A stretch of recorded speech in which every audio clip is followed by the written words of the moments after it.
নাস্তা শেষ, এখন তো 20 মিনিট আছে, একটা ঘুম দিয়ে নি।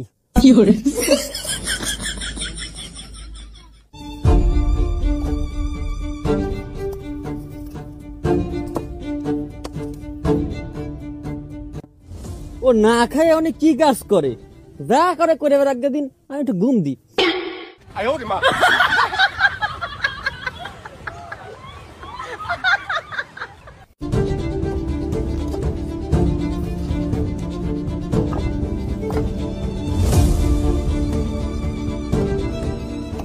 বুঝলাম না, খাবার জিনিস কেন ফেলাই দেবে ভাই, এত তাড়াতাড়ি কিভাবে খাবে?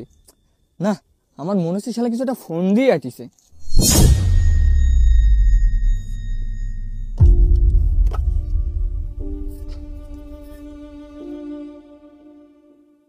মালিক, আমি সব জায়গায়